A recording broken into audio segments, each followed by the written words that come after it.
I've described this before. I call it 3 tiers of homelessness. Tier 1 homelessness is the invisible homelessness. There are homeless people around you right now that are housing insecure that you don't even recognize. That is a person that has gotten priced out of the housing market but still has a job oftentimes. It is a person that has at least some material possessions that they've put in their car, or are either doing that or couch surfing. And it becomes harder and harder to maintain a job. Tier 2 homelessness is when you are living in your car, okay, and you lose your car basically, or you're living in your car and your car gets towed. You're living in your car and you get ticketed because there's a lot of anti-homelessness provisions that make it so that you can't even live in your fucking car. You have no consistent way of showering. You have no consistent way of cleaning your clothes.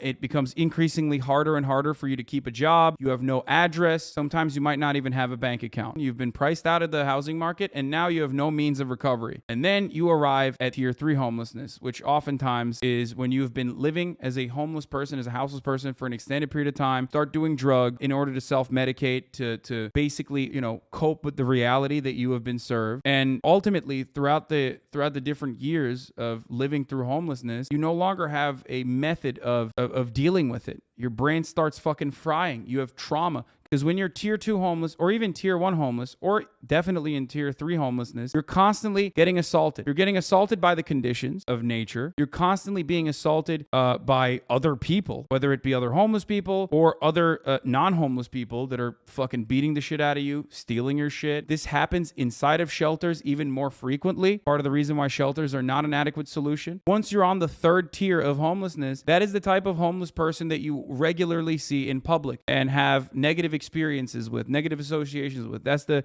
lady with the hardened leather looking skin that is half naked. You know what I mean? That's what people think about when they think about homeless people. That's the person that is the homeless person that is the most easily dehumanized by mainstream media. That's the homeless person that you probably had a negative association with. And that's part of the reason why you're like, oh no, we can't help these people. They're all on drugs. They're all crazy. And of course, that's the homeless person that is the hardest to deal with as well. That is the hardest to bring back into society. That's the hardest to heal. And no matter which tier of homelessness we're talking about, the most adequate way is to use a housing first policy. Immediately find them permanent shelter, to give them a sense of autonomy, to help them regain their humanity. You can immediately tackle every tier 1 homeless person that way immediately. Like, you have provided them with shelter, all of a sudden, boom, their problems are gone. Like 99% of their problems are gone. Same with tier 2 homeless people, which might require a little bit more care in the form of like social workers helping them out. And same with tier 3 homeless people as well, with more adequate mental health checks and therapy, immediate therapy, and recovery and rehabilitation programs that are readily available for them, training programs after they have gone on a pathway to recovery.